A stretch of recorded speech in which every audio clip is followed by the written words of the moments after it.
They have to come to the terms of the constitution. என்ன sir constitution சொல்லுது? We the people of India. பொழுது போகவில்லைன்னு உட்கார்ந்து எழுதின அரசியல் சாசனம் இல்ல சார் அது. பொழுது போதவில்லையே என்று மக்களை மனதில் வைத்து இதயத்தில் வைத்து ஒரு நாளைக்கு 18 மணி நேரம் இதற்காக செலவு செய்த அண்ணல் அம்பேத்கருடைய சாசனம். அந்த சாசனத்தில் எங்க சார் மும்மொழி கொள்கையை பத்தி சொல்லுது? 6 மாசம் வெளிநாட்டுல போய் கோர்ஸ் ஆஃப் கோயபிள்ஸ் படிச்சுக்கிட்டு வந்து இங்க சும்மா வாயை திறந்தா பொய் ஒரு ரிப்போர்ட் வச்சிருக்காருங்க. ஆனா அவன ஏசர் ரிப்போர்ட் என்ன தெரியுமா சொல்லிக்கிறது? ஏசர் ரிப்போர்ட் பத்தி உனக்கு என்ன தெரியும்? முதல்ல அந்த ஏசர் ரிப்போர்ட் அப்படிங்கறதே பாரதிய ஜனதாவோட ஒரு அஜெண்டா தான். அது ஆக்சுவலா 2014 எதுக்கு எடுத்தாலும் குஜராத் மாடல்னா நம்ம குஜராத்துக்கே போயிருக்க மாட்டோம், நம்மளும் சேர்ந்துட்டு சொன்னோம் ஆமாங்க குஜராத் மாடல்ங்கன்னு. நாங்கள் தனிமையாக இருந்து கொண்டு வருவோம் சார். நீங்க தனிமையெல்லாம் இல்ல சார், ஓட விரட்டி தனிமைப்படுத்தப்பட்டவர்களாக இந்த குரல் இருக்கிறது என்பதை நீங்கள் மறந்துடக்கூடாது. நீங்கள் சார் அங்கொன்னு இங்கொன்னுமா பண்றீங்க. எங்களுடைய ஸ்டேட் பிளானிங் கமிஷன் ஒட்டுமொத்தம் 10 லட்சம் பிள்ளையை நாங்க டெஸ்ட் பண்றோம் சார். நாங்க உங்களுக்கு ரிப்போர்ட் தரோம் சார். நாங்க இது என்ன உங்க அப்பா வீட்டு பணமான்னு கேட்டதுக்கு பொத்துக்கிட்டு வந்துச்சு உங்களுக்கு அந்த கோபம். இன்றைக்கு நாங்க கேட்கிறோம், இது உங்களோட அப்பா வீட்டு பணமா?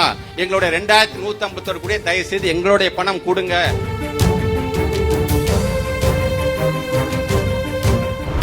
ஒரு 3 நாட்களுக்கு பிறகு ஒன்றிய அமைச்சர் சொல்கிறார், ஏன் மும்மொழி கொள்கையை ஏத்துக்கிட்டாதான் என்ன குறைச்ச, அதை நீ ஏத்துக்கிட்டாதான் நான் நிதி தருவேன் என்று சொல்லக்கூடிய அளவுக்கு they have to come to the terms of the constitution. என்ன சார் கான்ஸ்டிடியூஷன் சொல்லுது?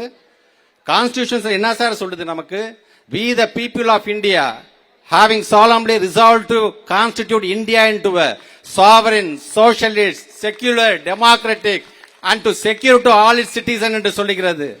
அதுல நம்முடைய அண்ணல் அம்பேத்கர் அவர்களை பொறுத்த வரைக்கும் ஜஸ்டிஸாக இருந்தாலும் சரி, லிபர்ட்டியாக இருந்தாலும் சரி, ஈக்குவாலிட்டியாக இருந்தாலும் சரி, ஃபெட்டர்னிட்டியாக இருந்தாலும் சரி, இன்றைக்கு ஒரு மனிதன் தன்னுடைய வாழ்க்கையை வாழ வேண்டும் என்று வகை வகையாக நீங்க பிரித்து கொடுத்திருக்கிறார்.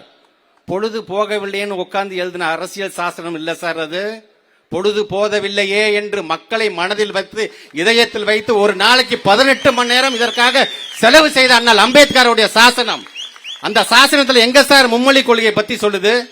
It's a rule of law என்று சொல்லுகிறார். ரூல் எங்க சார் இருக்கு? லா எங்க சார் இருக்கு? இதை ஒத்துக்கிட்டாதான் பணம் தருவேன் யாரு சார் சொன்னா? முதல்ல தேசிய கல்வி கொள்கைக்கும் நமக்கு எப்பொழுதும் வருடம் வர வேண்டிய சமகர சிக்ஷா அபியான் என்கிற அந்த நிதிக்கு சம்பந்தமே கிடையாது. ரெண்டுத்தையும் இன்னைக்கு ஒன்னா குழப்பி இதை ஒத்துக்கிட்டாதான் இதுக்கு பணம், இதை ஒத்துக்கிட்டாதான் அதுக்கு பணம் நீ சொல்றது எப்படி தெரியுமா இருக்கு? நடிகர் அஜித் குமார் படத்துல ஒரு ஆட்டோல இருக்கிற சைடு மிரரை அட்ஜஸ்ட் பண்ணாதான் வண்டி ஸ்டார்ட் ஆகும்னு சொல்றாரு பாருங்களா, அந்த மாதிரி இருக்கு.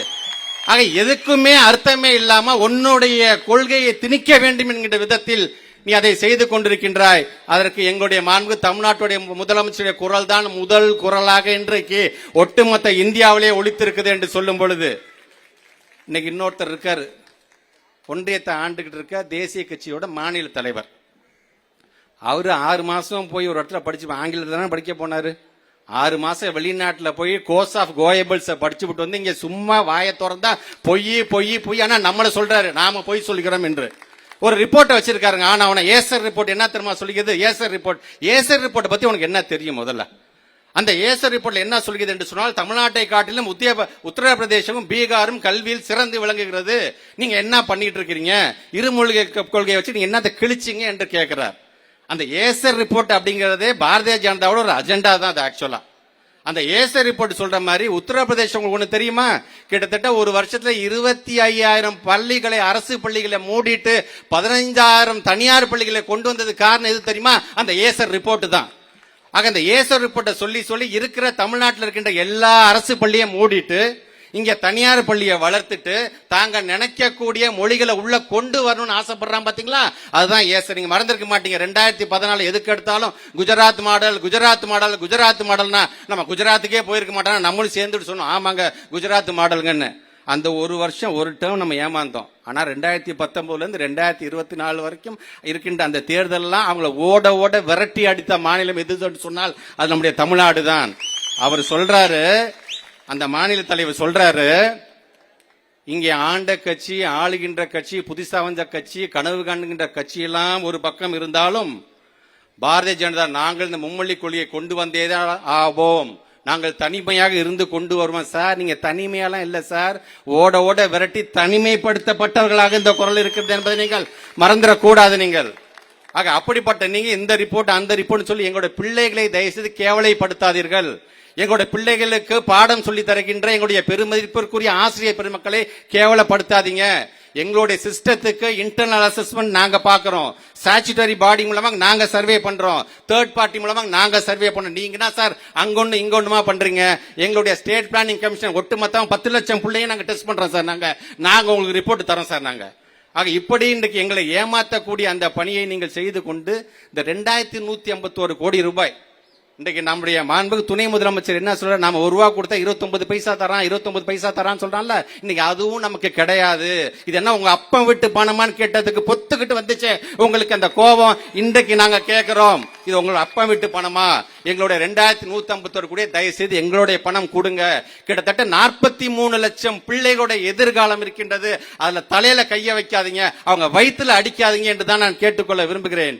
ஆக ஒன்றிய அரசுக்கு நாங்கள் வைக்கின்ற ஒரு மிகப்பெரிய ஒரு எச்சரிக்கையாக, ஒரு கண்டனமாக நம்முடைய மாண்பு தமிழ்நாட்டு முதலமைச்சர் தொடர்ந்து அதற்கான பணிகளை செஞ்சுட்டு இருக்காரு. இப்போ ஒன்று புதுசா ஒரு லெட்டர் ஒன்று வச்சுக்கிறாங்க சார். நீங்க தான் ஒத்துக்கிட்டீங்களே சார், ஒத்துக்கிட்டதுக்கு அப்புறம் இல்லைன்னு சொன்னா எப்படி சார் நியாயங்கிறாங்க. அந்த லெட்டர்ல ரொம்ப அழகாக சொல்லியிருக்காங்க. இந்த எம்ஓயு பத்தி சொல்லும் பொழுது நம்மளுடைய தலைமை செயலாளர் ஒரு லெட்டர் எழுதுறாரு. அது என்ன சொல்றாருன்னா, இந்த எம்ஓயு பத்தி எல்லாம் சொல்லிட்டு, in this regard a state level committee headed by school education secretary has been constituted based on the recommendation of the committee. இதை எல்லாருமே மறக்கறாங்க. based on the recommendation of the committee. எங்க கமிட்டி என்ன ஒத்துக்குதோ அது ஒத்துக்கிட்டா நான் கையெழுத்து போறேன்னு தான் நாங்க சொல்லியிருக்கோம். நாங்க டாக்டர் உங்களை கூப்பிட்டு உடனடியே இந்த உனக்கு ஆபரேஷன் பண்ணணும்னு சொன்னா நீங்க என்ன பண்ணுவீங்க? சார் எனக்குன்னு ஒரு ஃபேமிலி டாக்டர் இருக்காரு, என்னோட ஃபேமிலி ஹிஸ்டரி தெரிஞ்சு, என் ஹெல்த் ஹிஸ்டரி தெரிஞ்ச அந்த டாக்டர் நான் செகண்ட் ஒப்பீனியன் வாங்கிட்டு நான் முடிவு பண்ணிக்கிறேன் தான் சொல்லுவோம் இல்லையா? அந்த மாதிரியான கருத்தை திரித்து எழுதி, அதுவும் பத்திரிகை துறை ஊடகத்துறை சார்ந்த நண்பர்கள் நான் பதில் சொல்லணுமேங்கிறதுக்காக இன்னும் அதை பெருசுபடுத்திருக்கேன். ரொம்ப சந்தோஷம். உங்களுக்கு சேர்த்தே சொல்றேன். அதே தர்மேந்திர பிரதான் அவர் லெட்டர்ல எழுதுறாரு, I was surprised to see that the state responded with a modified MOU wide letter dated wherein key paragraph referring to the implementation of NEP 2020 in entirety has been dropped. ஒன்னும் இல்ல, அவங்க ஒரு MOU நமக்கு அனுப்பிச்சுடுறாங்க. இந்த NEP தேசிய கல்விக் கொள்கைக்கு ஒத்துக்கிறேன்னு சொல்லிட்டு ஒரு எம்ஓஏ கையெழுத்து போடுங்க. நாங்க தமிழ்நாட்டு முதலமைச்சர் சும்மா இருப்பாரு, அவர் ஒரு எம்ஓஏ அனுப்பிச்சுறாரு. அந்த பேராகிராஃபே எடுத்துட்டாரு. என்இபி 2020 நான் கையெழுத்து போடுறேன் தூக்கி எறிஞ்சிட்டு இப்ப நான் ஒத்துக்கிறேன் நீ ஒத்துக்கிறியாங்கும் போது அவர் சொல்றாரு, தர்மேந்திர பிரதான், எப்படிங்க நாங்க ஒரு எம்ஓஏ அனுப்பிச்சுட்டா நீங்க ஒரு எம்ஓஏ கொடுக்குறீங்களே, நீங்க ஒரு விதமான எம்ஓஏ கொடுக்குறீங்களேன்னு சொன்னா அதுக்கு பேர் தான் கன்கரண்ட் லிஸ்ட், அதுக்கு பேர் தான் ஒத்திசைவு. ஒத்திசைவுனா நான் நீ உட்கார்ந்து பேசி உனக்கு இது சரி வருமா இது சரி வராதான்னு பேசிய பிறகு முடிவெடுக்க வேண்டியது பேர் தான் கன்கரண்ட் லிஸ்ட். ஆனா உனக்கு கன்கரண்ட் லிஸ்ட்னால என்னன்னு தெரியல, ஒத்திசைவுனா என்னன்னு தெரியல, எல்லாத்தையும் மூடி மறைக்கிற சீக்ரெட் லிஸ்டாக நீ வச்சுக்கிட்டு இருக்கிற. அதனாலதான் நீ எங்களை ஏமாத்த பாக்குற. நீ இந்தியால எங்க வேணா யார வேணா ஏமாத்தலாம், இங்க எங்களுடைய முத்துவேல் கருணாநிதி ஸ்டாலினை ஏமாத்துறதுக்கு ஒருத்தன் பிறந்துதாயா வரணும் என்பது சொல்ற மாதிரியான எம்ஓஏ அன்னைக்கு நம்முடைய தமிழ்நாட்டுடைய முதலமைச்சர் அனுப்பி வைத்திருக்கிறார். அதில் தர்மேந்திர பிரதான் அவர்களே, நான் உங்களுடைய மிக பணியோடு நான் கேட்கிறேன். நான் 2 முறை உங்களை தேடி வந்து நான் பார்த்தேன், உங்களோட வீட்டிலையும் வந்து பார்த்தேன், நாடாளுமன்றத்தில் எல்லா எம்பிஸையும் அழைச்சிட்டு உங்கள்கிட்ட நாங்கள் ரெக்வஸ்டே பண்ணணும். அப்ப நீங்க என்ன சொன்னீங்க, ஏங்க மும்மொழி கொள்கை எடுத்துக்கிட்டாதான் என்னங்க, ஏங்க இவ்வளோ பிடிவாதம் பிடிக்கிறீங்க என்று சொன்னீர்கள். எங்களுடைய ஸ்டேட் சென்டிமெண்ட்ஸ் பத்தி எங்களுக்கு தெரியுங்க. ஒட்டுமொத்த உலகத்திலே ஒரு மொழிக்காக தங்களுடைய உயிரை நீத்த ஒரே மாநிலம் எது என்று சொன்னால் அது தமிழ்நாடு தாங்க. நாங்க எடுத்து எடுத்து சொல்றோம். ஆனா நீங்கள் உங்களுடைய எஜமானர் என்ன சொல்றாங்களோ அதை தான் நீங்க கேட்டுருக்கீங்க. Let me be very crystal clear. We reject NEP 2020. We reject PM Street School.